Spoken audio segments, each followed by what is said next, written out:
আসসালামু আলাইকুম। আজকে কয়েকদিন যাবৎ আপনাদের ভাইয়া বলতেছিল মুরগিটাকে ধরে রান্না করে ফেলার জন্য। তো ফাইনালি আজকে মুরগিটাকে ধর আজকে রান্না করার জন্য ধরেই ফেললাম।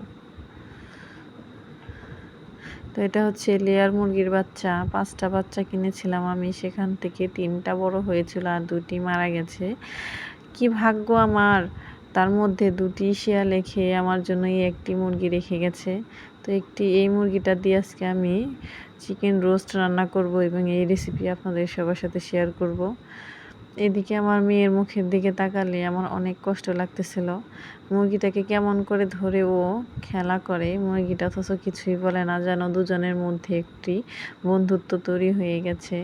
ওর হাসি মুখটা বারবার দেখতেছিলাম আর আমার খারাপ লাগতেছিল যে আজকে পর থেকে ও আর এই মুরগিটাকে নিয়ে খেলতে পারবে না। তো রোস্ট রান্না করার জন্য আমি প্রথমেই কিছু মশলা রেডি করে নিচ্ছি।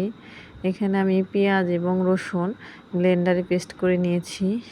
এবার 2 টেবিল চামচ আদা বাটা, 1 টেবিল চামচ লঙ্কা গুঁড়ো আর রাঁধুনি রেডিমিক্স মশলা, স্বাদ মতো লবণ, টমেটো সস দিয়ে দিলাম।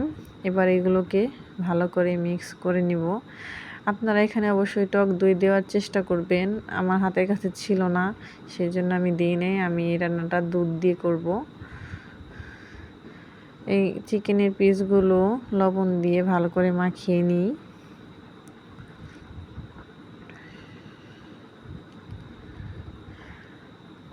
এবার রান্নার রেগুলার সাদা তেলে চিকেনগুলোকে ভেজে নেব। বেশি কড়া করে ভাজলে শক্ত হয়ে যাবে। মিডিয়াম আঁচে ভাজতে হবে। এই পর্যায়ে দিয়ে দিলাম পেঁয়াজ কুচি। বেরেস্তা বানানোর জন্য ভেজে বেরেস্তা করে আমি নামিয়ে রাখবো।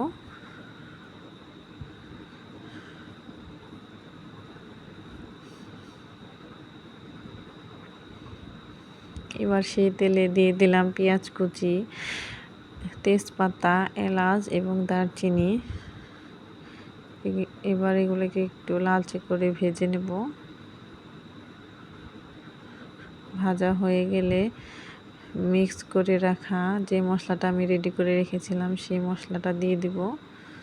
দিয়ে ভালো করে একটু কষিয়ে নেব 3 থেকে 4 মিনিট। এবার দিয়ে দেব 1 পা পরিমাণ দুধ। আবার এগুলোকে ভালো করে জাল করে কষিয়ে নেব। এরপর ভেজে রাখা চিকেনের পিসগুলো দিয়ে দিলাম। এগুলোকেও এবার একটু কষিয়ে নেব।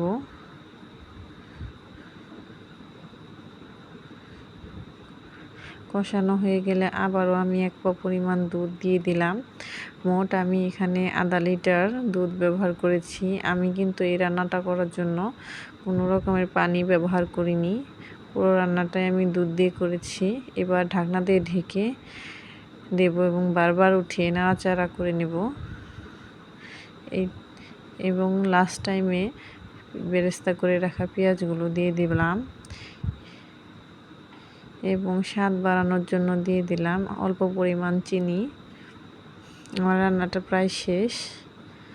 দেখুন, রোস্ট রান্নাটা খেতে এখনই অনেক লোভনীয় মনে হচ্ছিল, খেতেও অনেক ভালো হয়েছিল। আমার ভিডিওগুলি যদি আপনাদের ভালো লাগে অবশ্যই আমার চ্যানেলটিকে সাবস্ক্রাইব করে দিবেন এবং পাশে থাকা বেল আইকনটি বাজিয়ে দিবেন, যাতে আমার পরবর্তী ভিডিও আপনার কাছে সবার আগে পৌঁছায়। এবং আমাকে কিছু বলার থাকলে কমেন্ট করে জানাবেন। ভালো থাকবেন, সুস্থ থাকবেন এই কামনাই করি। আজকের মতো বিদায় নিলাম। আল্লাহ হাফেজ।